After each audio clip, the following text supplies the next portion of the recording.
Captain Jake Morrison stood on the bridge of the USS Harmony, watching the strange purple clouds swirl around his ship. They had been traveling through deep space for 3 months when the navigation systems suddenly went crazy. Now they were stuck in some kind of energy field that made all their instruments spin like broken toys. "Captain, I'm getting readings I've never seen before," said Lieutenant Commander Ben Rodriguez from his engineering station. His face was pale as he stared at the flashing red numbers on his screen. "The gravity around us is changing every few seconds. One moment we weigh normal, the next we feel light as feathers." Jake felt it too. His coffee cup had started floating above his desk 10 minutes ago, and his boots kept losing contact with the floor. He grabbed the captain's chair to keep himself steady and looked at his science officer. "Dr. Turner, what's your analysis?" Jake asked. Dr. Alex Turner ran his hands through his gray hair and shook his head. "Captain, according to these readings, something is creating artificial gravity fields around us, but the patterns don't make sense. They're too complex, too organized. It's like someone is playing with the laws of physics." Communications Officer Kate Williams suddenly looked up from her station. Her green eyes were wide with excitement. "Captain, I'm picking up transmissions, but they're not like anything in our databases. The signals come in waves that match mathematical sequences." Before Jake could respond, the purple clouds around them began to move apart. Through the gap, they saw something that made everyone on the bridge stop breathing. A massive city floated in space without any visible support. Tall spires twisted upward like frozen music, and smaller structures danced around them in slow, graceful circles. "Dear God," whispered Dr. Lisa Chong, the ship's xenobiologist. She had been quiet until now, but her voice shook with wonder. "Captain, that city is at least 50 miles wide, and it's not built on anything. It's just floating there, defying gravity." The purple energy field suddenly pulled their ship toward the floating city. Jake tried to activate the engines, but they wouldn't respond. The USS Harmony moved through space like a leaf caught in a gentle current. "Captain, we're being scanned," Kate reported. "The energy patterns are incredibly sophisticated. Whatever intelligence built that city, they're way ahead of us in technology."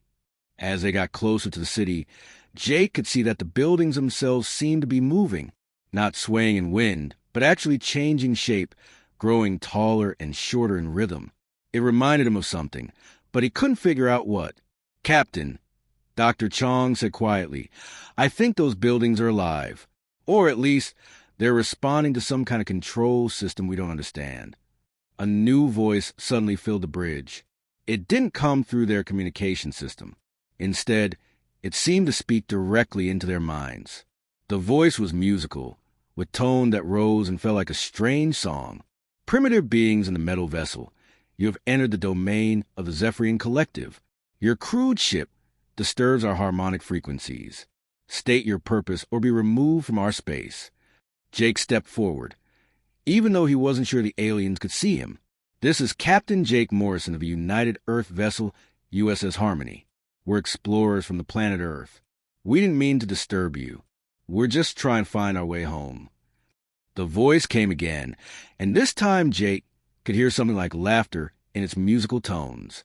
"Earth beings, we have heard whispers of your kind. You crawl on the surface of worlds and burn chemicals to fly through space. How did such limited creatures find their way to our realm?" Dr. Turner stepped beside his captain. "We were mapping this sector when we got caught in your energy field. We're scientists and explorers. We come in peace." "Peace," the voice repeated, and the words sounded strange when spoken in those musical tones. "Your species knows nothing of true harmony. You create chaos wherever you go. However, your arrival may serve a purpose." The USS Harmony was now so close to the floating city that Jake could see figures moving on the platforms. They looked almost human, but they moved in ways that seemed to flow like water. As they walked, they left trails of light behind them, and small objects around them floated in the air. "Your timing is interesting," the alien voice continued. "The collective faces a crisis that threatens our existence. Perhaps even primitive beings might offer some perspective. You will be brought aboard our central harmony chamber. Do not resist, or your vessel will be destroyed. Jake felt the ship shake as invisible forces took control. Through the viewing screen, he watched the floating city grow larger and larger until it filled their entire view. Whatever these Epherians wanted with them, he had a feeling their lives were about to change forever. The USS Harmony landed on a platform that felt like walking on clouds. Jake Morrison and his team stepped out of their ship, and immediately their bodies felt strange. They weighed almost nothing, but they didn't float away. It was as if invisible hands were gently holding them down. A group of Zephyrians waited for them. They looked like tall, thin humans, but their skin had a blue glow that pulsed with soft light. Their hair moved constantly, even though there was no wind. When they walked, their feet barely touched the ground. The leader stepped forward. He was taller than the others, and his glow was brighter. When he spoke, his voice created colors in the air around him. I am Velthor, High Conductor Collective. You Earth creatures are smaller than we expected. Your technology is crude, your understanding limited. Yet you have traveled far from your world. Jake tried to sound confident, but his voice cracked a little. We're honored to meet you. High Conductor, we're here to learn and explore. We don't want any trouble. Velthor made a sound that might have been laughter. Around him, the air shimmered with golden patterns. Trouble? Your entire species is trouble. You fight wars over resources. You destroy your own planet. You know nothing of harmony. Dr. Lisa Chong stepped forward. She had been studying the Zephyrians since they landed. Your people are fascinating. How do you control gravity? How do you make your city float? We sing to the universe, Velthor replied. We learned long ago that all matter vibrates with its own frequency. We create harmonies that match these vibrations. When we sing the right notes, we can make objects lighter or heavier, faster or slower. Kate Williams had been listening carefully. As the ship's communications officer, she was trained to notice patterns and sounds. It's like music, she said quietly. The way you speak creates mathematical patterns in the air. Velthor turned to look at her. For the first time, his glowing eyes showed interest. You understand something of frequencies, human? I studied music before I joined Starfleet, Kate said. I played violin for many years. Music is mathematics, but it's also emotion and creativity. Emotion. Velthor repeated the word like it tasted bad. Emotion creates chaos. True harmony requires perfect mathematical precision. This is why your species fails. Ben Rodriguez had been quietly studying the platform they stood on. It was made of some kind of crystal that sang softly when the wind touched it. High Conductor, your technology is amazing. But why did you call us here? You said your people face a crisis. Velthor's glow dimmed, and the other Zephyrians around him began to make low, sad sounds. The platform beneath their feet responded by changing color from bright blue to dark purple. Our civilization is dying, Velthor said. For thousands of years, we have used the same harmonic frequencies our ancestors discovered. These songs allowed us to build our floating cities, to travel between stars, to shape matter with our voices. He paused, and Jake could see pain in the aliens' glowing features. But now our songs are failing. The frequencies that once lifted our cities are growing weak. Our young cannot learn to sing the ancient harmonies. Each generation knows fewer songs than the last. Dr. Turner stepped forward. What happens if you lose the ability to control gravity? Our cities will fall. Velthor said simply, our ships will crash. Our people will die. We have tried everything. Our greatest minds have worked for centuries to create new harmonies, but they cannot match the power of the ancient songs. The High Conductor turned to face the humans directly. His eyes blazed with sudden intensity. This is why you are here. Not by accident, but by design. The universe has brought you to us in our darkest hour. Jake felt a chill run down his spine. What do you want from us? You will solve our crisis, Velthor declared. Your species is known for finding solutions where others see only problems. You adapt, you change, you survive against impossible odds. You will find a way to save the Zephyrian Collective. And if we can't? Jake asked. Velthor's glow became cold and harsh. Then you will be eliminated. A species that cannot help the galaxy's greatest civilization has no right to exist. We give you 7 solar cycles to accomplish what our brightest minds could not achieve in 1,000 years. Kate felt her heart racing. 7 days to save an entire civilization? 7 of your days, Velthor confirmed, fail, and your ship will be destroyed. Your home world will be marked for deletion. This is not a request. Humans, this is your final test. The other Zephyrians began to sing, and the platform started to glow brighter. Jake realized they were being dismissed. We'll need access to your libraries, your research, your historical records, Dr. Chong said quickly. You will have everything you need, Velthor replied. But remember this, Earth creatures. You are not guests here. You are prisoners with a chance to earn your freedom. Do not disappoint us. As they walked back to their ship, Ben whispered to Jake, Captain, how are we supposed to solve a problem that stumped them for centuries? Jake looked back at the floating city around them. I don't know, Ben, but we better figure out fast. Kate Williams sat in the USS Harmony Science Lab, surrounded by floating crystals that the Zephyrians had given them. Each crystal recorded thousands of years of their musical history. When she touched one, it played ancient songs that made her hair stand on end and her heart beat faster. These harmonies are incredible, she told Dr. Alex Turner, who was analyzing the mathematical patterns on his computer. But they're so rigid. Every note has to be exactly perfect, or the whole song falls apart. Alex nodded as he studied the numbers scrolling across the screen. The Zephyrians treat music like a precise science. Look at these frequency calculations. They're more complex than our most advanced physics equations. Captain Jake Morrison paced back and forth behind them. 3 days had passed since Velthor's ultimatum, and they were no closer to finding a solution. What about our own music? Have you tried playing human songs to their crystals? Kate picked up her violin case, which she had brought from her quarters. I've been thinking about that, Captain. Human music is different from theirs. We don't just follow mathematical rules. We put emotion into our playing. We improvise.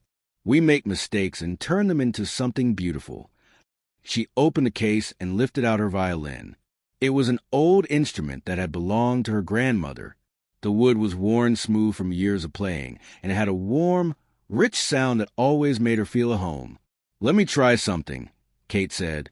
She placed one of the Zephyrian crystals on the table and began to play a simple melody.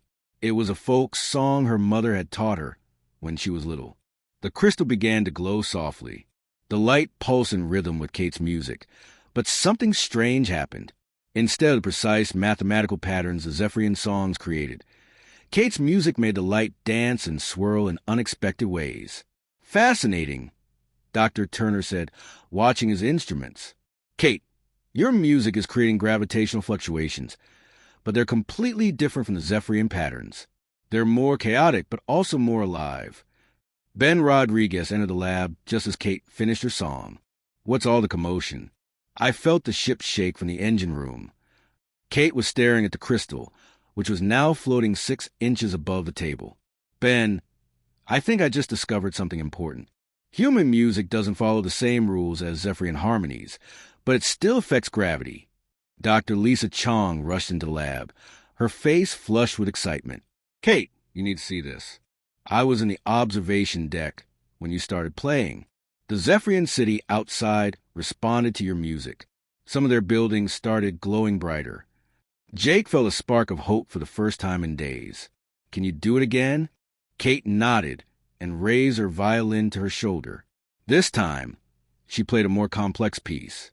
It was a modern composition that mixed classical techniques with electronic-style rhythms. As she played, she let her emotions flow into music. She thought about home, about the beauty of space, about the desperate situation they were in. The effect was immediate and dramatic. All the crystals in the lab started floating. The lights in the room flickered and changed colors. Through the window, they could see the Zephyrian city responding. Buildings that had been dim for centuries suddenly blazed with light. My God, Alex whispered. Kate, you're not just making things float. You're actually healing their technology. Kate continued playing, and something magical happened. She felt like she was connected to the entire city, to the Zephyrians themselves. She could sense their desperation, their fear of extinction, their deep love for the music that had sustained them for so long. When she finished, the lab was silent except for the soft humming of floating crystals. Jake was the first to speak. "Kate, I think you found our answer. But we need to understand why your music works when theirs doesn't." Dr. Chong had been recording everything on her scanner. "Captain, I think I know. The Zephyrian harmonies are perfect, but they're also lifeless. They follow ancient rules without any room for change. Kate's music is alive because it comes from her heart, not just her head. But will the Zephyrians accept this?" Ben asked. They seemed pretty proud of their mathematical precision. Kate carefully placed her violin back in its case. "There's only one way to find out. We need to show them that music isn't just about following rules. It's about expressing what's inside you." Alex was still studying his readings. "Kate, if you're right, you might be able to teach them how to create new harmonies. Not by calculating perfect frequencies, but by feeling them." Jake looked around at his team. They had found something incredible, but he knew the real challenge was just beginning. The question is, will Velthor and his people be willing to learn a completely different way of making music? Kate smiled, and for the first time in days, she felt confident. "Captain, music is a universal language. If we can show them that emotion and creativity can make their songs stronger, not weaker, maybe we can save their civilization and ours." Outside the ship, the Zephyrian city continued to glow with new light, responding to the echoes of Kate's violin. For the first time in centuries, their ancient technology was learning to sing a new song. The great harmony chamber of the Zephyrian city was the size of a football stadium. Its walls were made of living crystal that sang softly in the background. Hundreds of Zephyrians floated in the air around the chamber, their bodies glowing with anticipation and worry. Kate Williams stood in the center of the chamber, holding her violin. Her hands were shaking, but not from fear. She was excited. This was the moment that would decide the fate of two civilizations. High Conductor Velthor floated above her, his blue glow much brighter than usual. Around him, the other high-ranking Zephyrians watched with suspicious eyes. They had seen the effects of Kate's music on their city, but they still didn't trust these primitive humans. "Earth creature," Velthor announced, his voice echoing through the chamber. "You claim your chaotic noise can save our people. The collective has gathered to witness your attempt. If you fail, your species will pay the price." Captain Jake Morrison and his crew stood on a platform nearby. Commander Steve Parker had positioned a security team around the chamber, watching for any signs of trouble. Jake could see groups of Zephyrians who looked angry and hostile. Not everyone wanted the humans to succeed. "Kate," Jake said quietly into his communicator, "are you ready?" Kate nodded and took a deep breath. She had spent the last day preparing for this moment. She had studied the Zephyrian harmonies, but more importantly, she had listened to her heart. She knew what she needed to do. "High Conductor," Kate said, her voice carrying clearly through the chamber. "Before I begin, I want you to understand something. Your people have created beautiful music for thousands of years. I'm not here to replace it. I'm here to help it grow." Some of the Zephyrians made sounds of displeasure. They didn't like the idea of a primitive human changing their ancient ways. Kate raised her violin to her shoulder and began to play. She started with one of their oldest songs, a melody that had been used to lift their first cities into the sky. But as she played, she began to add her own touches. She bent notes in ways the Zephyrians never did. She added emotional vibrato that made the crystal walls respond with new colors. The effect was immediate. Kate's feet left the ground. She rose into the air, still playing, her body glowing with the same light as the Zephyrians. But her glow was different. It was warmer, more alive, constantly changing like a flame. "Impossible," whispered one of the Zephyrian elders. "She is levitating without our technology." Kate continued playing, and now she began to weave human melodies into the ancient Zephyrian song. She played themes from Earth's greatest composers, but she made them work with the alien harmonies. The music became something entirely new, something that belonged to both worlds. As she played, broken gravity generators throughout the city began to work again.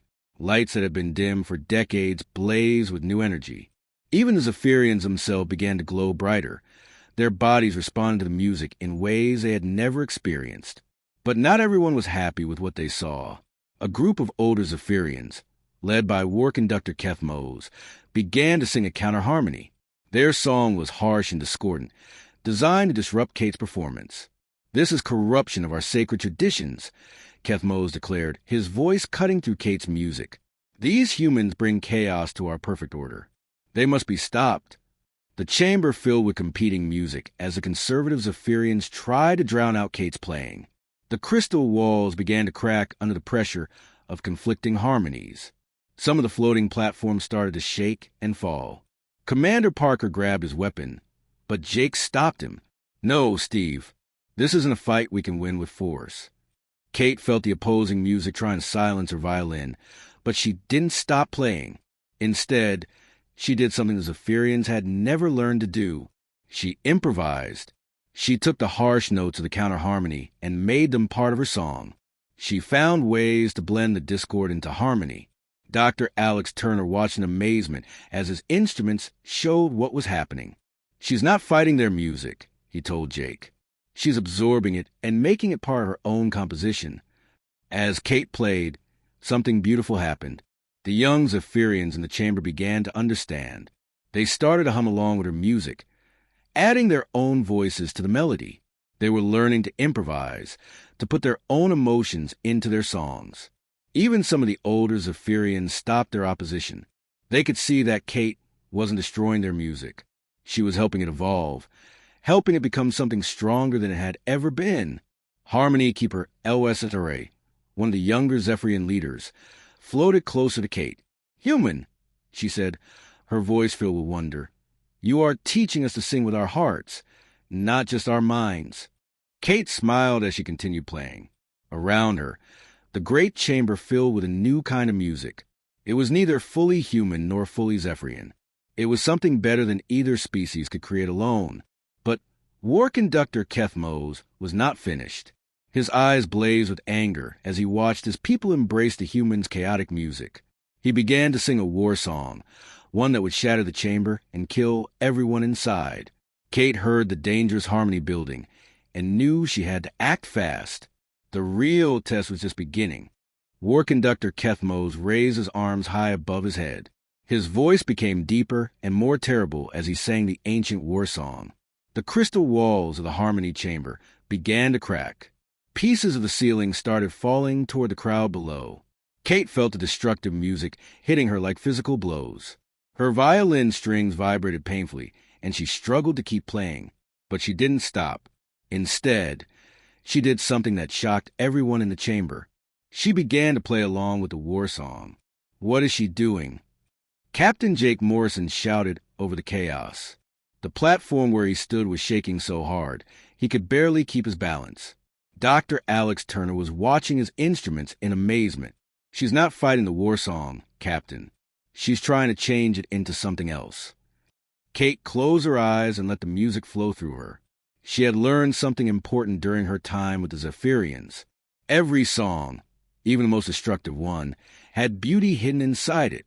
She just had to find it and bring it out.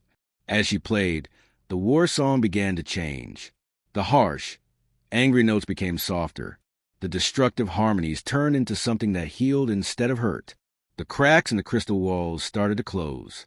The falling pieces of ceiling slowed down and gently floated back into place. Kethmos stared at Kate in shock. His war song, which had been used to destroy enemy cities for thousands of years, was being transformed into music of peace and healing. "Impossible," he whispered. "No one can change the ancient war songs. They are pure destruction." But Kate was proving him wrong. She had taken his song of hate and turned it into something beautiful. Around the chamber, young Zephyrians began to sing along with her new version. They were learning that even the darkest music could be transformed with love and creativity. High Conductor Velthor floated down to where Kate was playing. His glow was brighter than anyone had ever seen it. "Human," he said, his voice filled with awe, "you have done something that none of our people thought possible. You have shown us that our music can grow and change." But Kethmos was not ready to give up. He gathered a group of the oldest and most conservative Zephyrians around him. "This human magic is an insult to our ancestors," he declared. "If the High Conductor will not stop this corruption, then we will." The conservative group began to sing together, creating a harmony so powerful that it made the entire city shake. Outside the chamber, some of the floating buildings began to fall toward the planet below. Jake grabbed his communicator. "All hands, prepare for emergency departure. We might need to evacuate quickly." But Harmony Keeper LYSSRA had a different idea. She was one of the younger Zephyrian leaders, and she had been watching Kate's performance with growing excitement. "Fellow Zephyrians," LYSSRA called out, "listen to what this human has taught us. She has shown us that our music doesn't have to stay the same forever. It can grow. It can become stronger." LYSSRA began to sing, but her song was different from the traditional Zephyrian harmonies.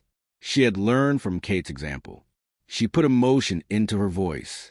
She improvised. She made mistakes and turned them into beautiful new melodies. Other young Zephyrians joined her. Soon, half the chamber was singing with LYSSRA and Kate, while the other half sang with Keth Mose. The two groups of music crashed against each other like waves in a storm.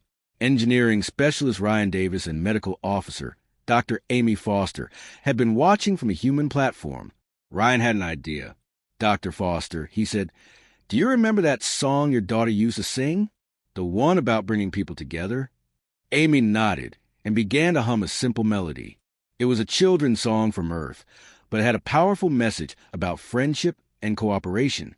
Ryan joined in, and soon other members of the human crew were singing too. The simple Earth song seemed to cut through the chaos of the competing Zephyrian harmonies. It wasn't as complex or powerful as the alien music, but it had something the Zephyrian songs lacked. It came from the heart.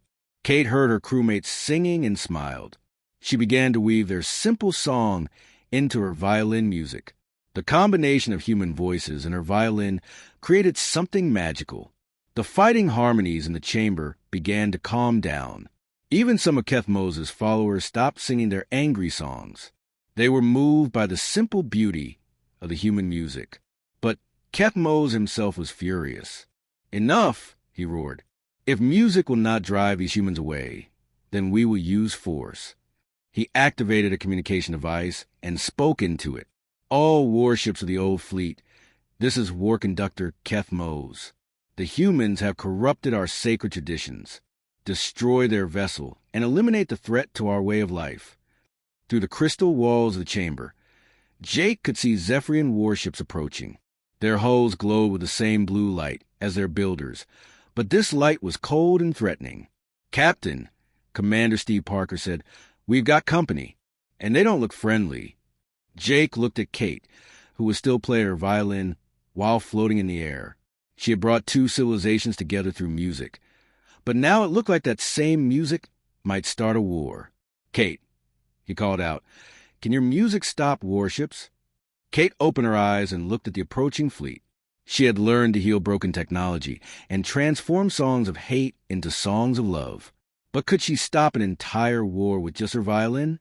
She took a deep breath and began to play a new song. This one was for peace, for understanding, for the hope that different species could learn to live together. The real test was about to begin.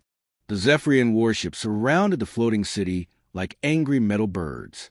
Their hulls hummed with dangerous energy, and weapon ports glowed with deadly light. War Conductor Keth Mose stood on the bridge of the largest ship, his face twisted with rage. "Fire upon the human vessel," he commanded. "Destroy these corrupting influences before they poison our entire civilization." But as the weapons charged up, something unexpected happened. Kate's violin music was still playing in the harmony chamber, and the sound was being carried through the city's crystal communication network. Every Zephyrian ship, even the attacking ones, could hear her playing. On board the lead warship, a young Zephyrian named Tellin was operating the weapon systems. He had been trained to follow orders without question, but Kate's music made him pause.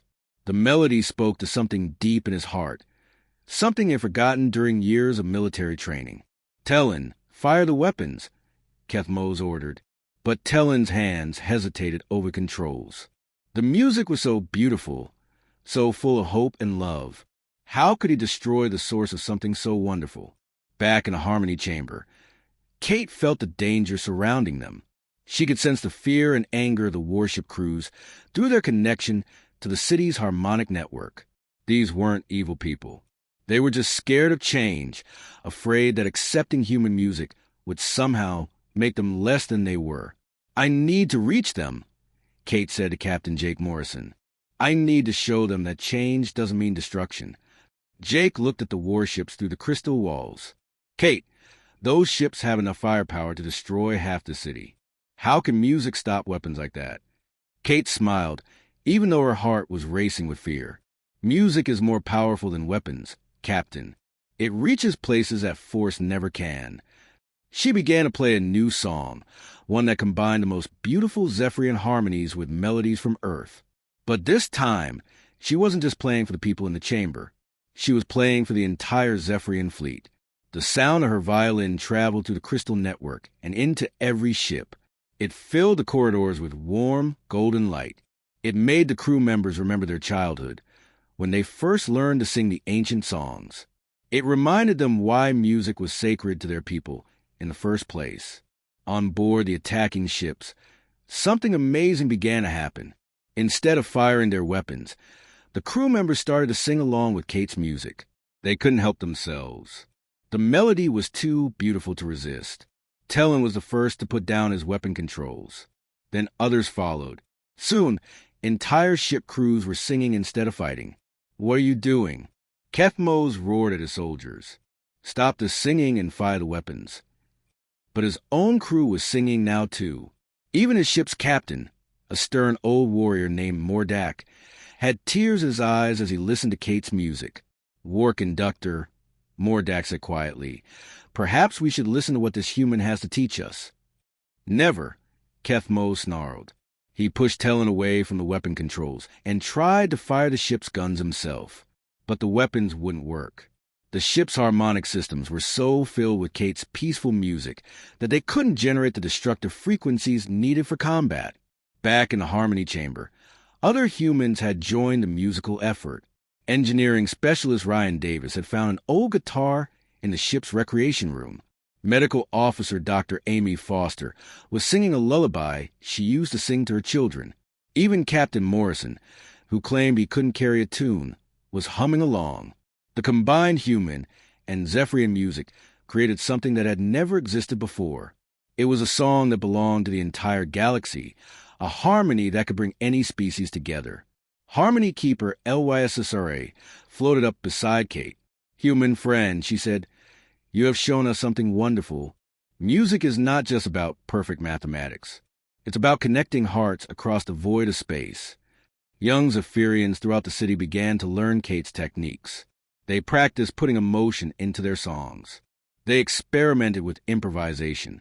They discovered that making mistakes could lead to beautiful new discoveries. But Kethmos was desperate now. If he couldn't use weapons to stop the humans, he would have to try something more dangerous. He began to sing the most destructive song in Zephyrian history, a harmony that could tear apart the very fabric of space. "If I cannot preserve our traditions," he declared, "then I will destroy everything rather than let it be corrupted." The space around the city began to twist and bend. Reality itself started to crack under the pressure of Kethmos' terrible song. If he continued, he would create a black hole that would swallow the entire system. Kate felt the universe screaming in pain around her. She had learned to transform songs of war into songs of peace. But this was different. This was a song of complete destruction, meant to end everything rather than let it change. "I have to stop him," she told Jake, "but I don't know if I'm strong enough." Dr. Alex Turner had been monitoring the situation with his instruments. "Kate, you're not alone. Every Zephyrian who's learned your techniques is connected to you through the harmonic network. You have the power of both our species working together." Kate nodded and raised her violin one more time. This would be the most important song she ever played. She had to save not just two civilizations, but the entire star system from Kethmos' madness. As she began to play, she felt the voices of thousands of Zephyrians joining her. Human and alien hearts beat together in perfect rhythm. The music they created was more powerful than any weapon, more beautiful than any ancient song. The final battle between creation and destruction was about to begin, and it would be fought with nothing but music. The fabric of space was tearing apart around the Zephyrian city. Keth Moses' destruction song was creating cracks in reality itself. Stars in the distance began to flicker and die. The gravity that held the floating city together was failing. Kate Williams stood in the center of the harmony chamber, her violin ready in her hands. Around her, thousands of Zephyrians were singing, their voices joining together in desperate harmony. The human crew members were singing too, adding their simple earth melodies to the alien chorus. "This is it," Kate whispered to herself. "Everything depends on this moment." She began to play, and her music was different from anything she had created before. It wasn't just human or Zephyrian. It was something entirely new, a song that spoke to the deepest part of every living being's soul. The melody started soft and gentle, like a mother singing to her child. But as more voices joined in, it grew stronger and more complex. Kate wove together every musical tradition she knew. Classical pieces from Earth's greatest composers flowed into Zephyrian harmonic mathematics. Folk songs from her childhood blended with alien war chants that had been transformed into songs of peace. Keth Moses felt his destruction song wavering. The cracks in space began to slow their spreading. But he pushed harder, singing louder, pouring all his rage and fear into the terrible melody. "I will not let our ancient ways die," he screamed between verses of a song. Better to destroy everything than to let it be corrupted. But something unexpected happened. His own people began to abandon him. Even the oldest and most conservative Zephyrians stopped singing his destruction song. They were hearing something in Kate's music that they had never experienced before. Telin, the young weapon operator who had refused to fire on the humans, began to sing a counter melody to Keth Moses' destruction. His voice was joined by Captain Mordak, then by dozens of other ship crews. The human is right.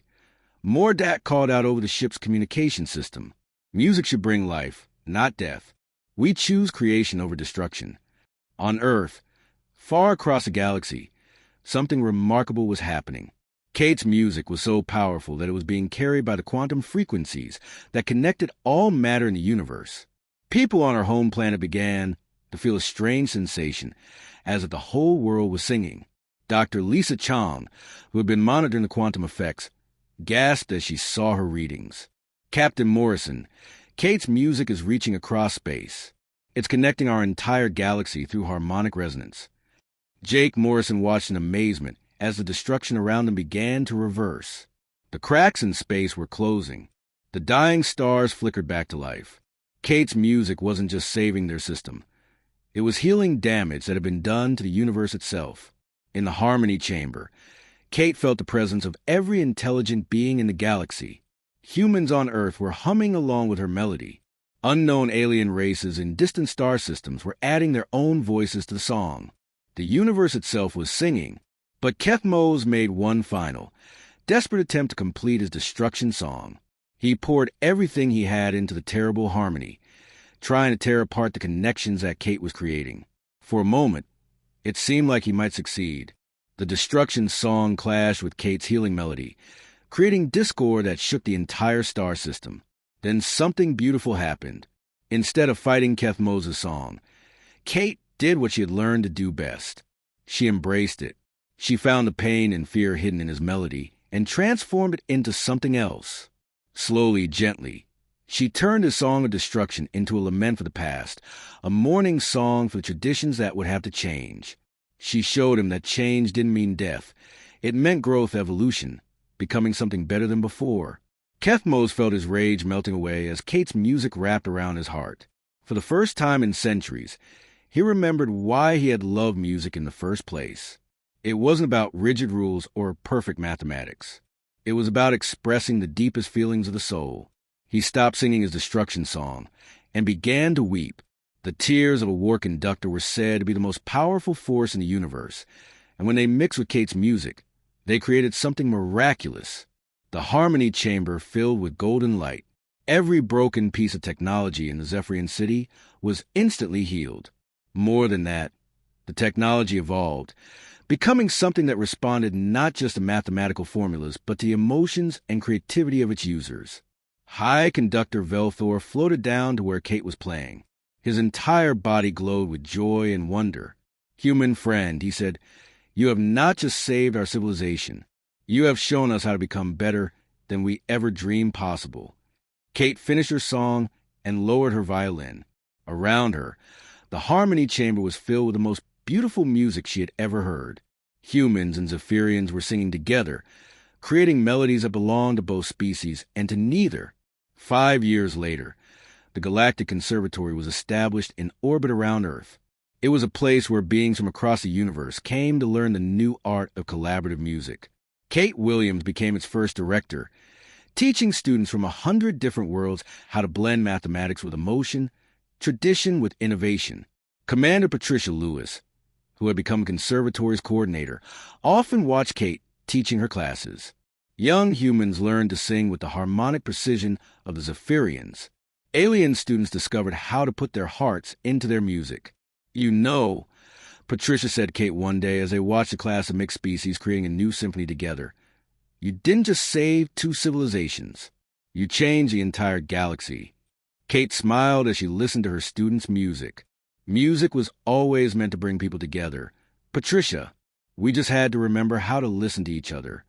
In the distance, the combined fleets of Earth and the Zephyrian Collective traveled together toward new stars, their ships singing as they moved through space. The universe had learned to harmonize, and the song would never end.